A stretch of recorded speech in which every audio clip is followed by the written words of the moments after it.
There's nothing that better exemplifies danger for nurses and patients alike than burnout. The World Health Organization describes burnout as an occupational phenomenon, and its inclusion in the 11th revision of internal classification for diseases is no coincidence. The manual defines that as a syndrome conceptualized as resulting from chronic workplace stress that has not been effectively managed. It further characterizes burnout with reduced professional efficiency, feelings of negativism related to one's jobs, and feelings of energy depletion. If that sounds familiar, it's no coincidence.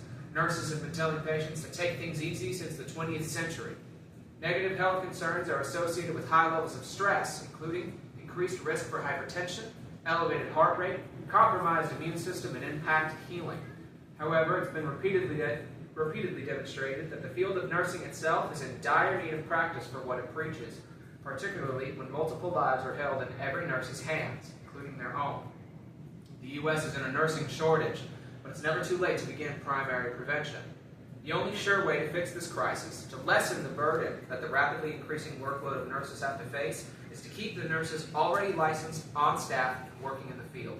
After all, it won't matter how many new nurses are being brought in if the old staff is leaving just as fast. So what's the nature of this problem, and how can we remedy it?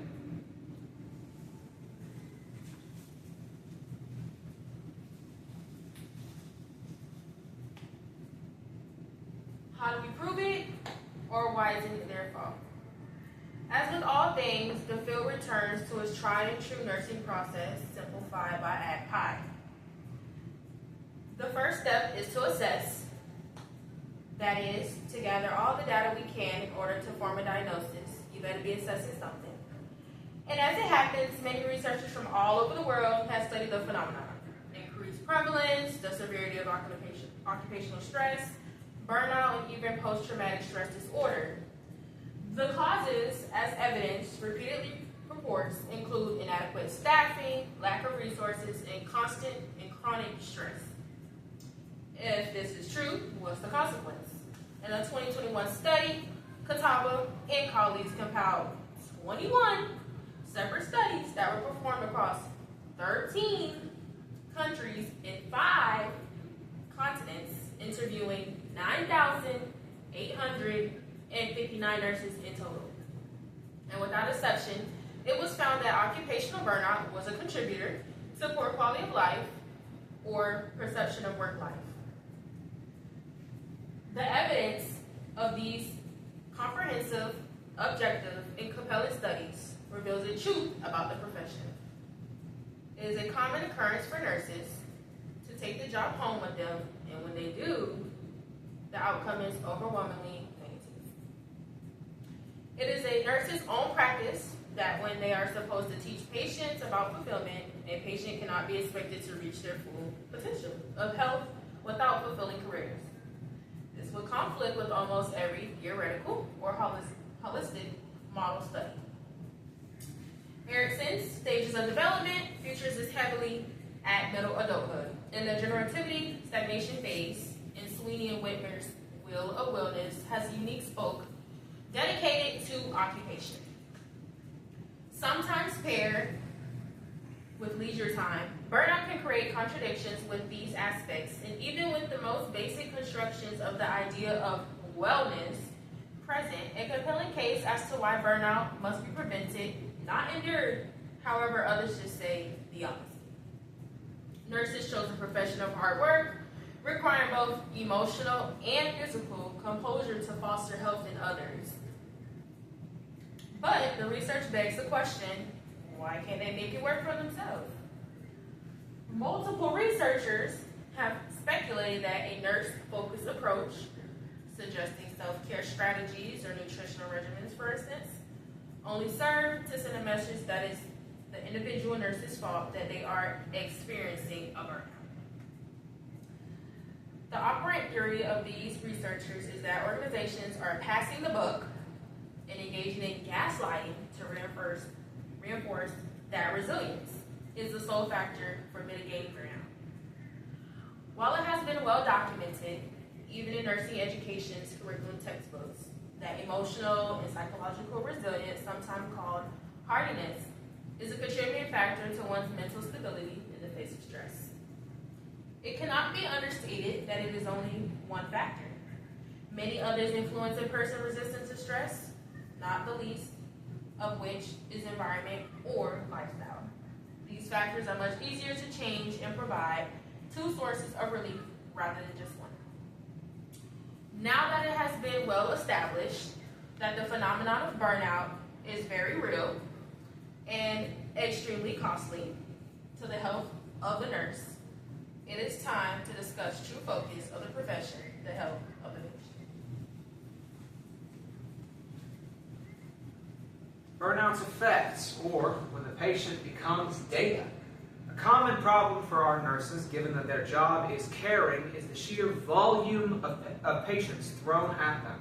Often, a healthcare worker is in such a position and can become closed off or even totally numb to the world around them and to their patients. This phenomenon is so well documented that it has its own name, compassion fatigue, and it is shown in much higher prevalence in the high acuity divisions of healthcare, particularly trauma, ICU, pediatrics, and psychiatry. Compassion fatigue is a common comorbidity with burnout, and although they are technically seen as two separate conditions, their frequent accompaniment to one another makes a correlation solid enough to form a basis. The result of such overwhelming occupational empathy is a form of social withdrawal, where the nurse passes through their day-to-day and perceives little more than the data points of the patient's vitals, their serum levels, or their body chemistry. The patient becomes pure data, and data without context is meaningless. What then is the consequence? The organizational related outcomes associated with nurse burnout were 1. Patient safety, 2. Quality of care, 3. Nurses' organizational commitment, and 4. Nurse productivity, along with 5, the big one, patient satisfaction. For these themes, nurse burnout was consistently inversely associated with the outcome measures. It's seen then that not only does a nurse become less productive, the work they are able to do is less effective for the health and satisfaction regarding patient care. However, in researching for this presentation, the majority of the articles uncovered relied solely on a nurse-focused approach as mentioned in section 1. Even scholarly articles seem primed to throw diet, exercise, mindfulness, and even the attempts to seek professional care in the form of therapy. It's a blatant hypocrisy in the face of the rules of delegation. A nurse has to eat and cannot delegate or offload evaluation, assessment, or teaching. So, the question remains.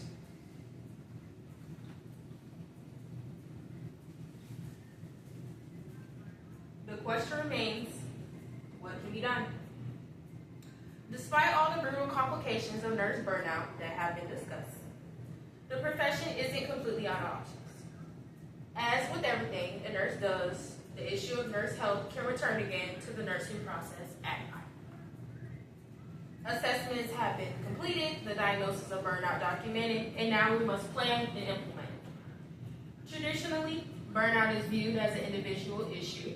However, reframing burnout as an organizational and collective phenomenon affords the broader perspective necessary to address nurse burnout. Since the nurse themselves have little control over the level of stress or their own resilience, it's up to the institutions which create the world around them to mitigate stress wherever possible. Interventions to prevent burnout for the nurse include scheduling in renewal days, keeping the span of a nurse's control within a realistic frame, and adding resources or programs for nurses, such as one-on-one counseling sessions, group therapy, discounts for daycare services, and even family meal services. These services have been remarkable for raising morale and preventing burnout, and in settings where the primary preventions are in place, nurses report remarkably higher reviews of both their employers and the job itself.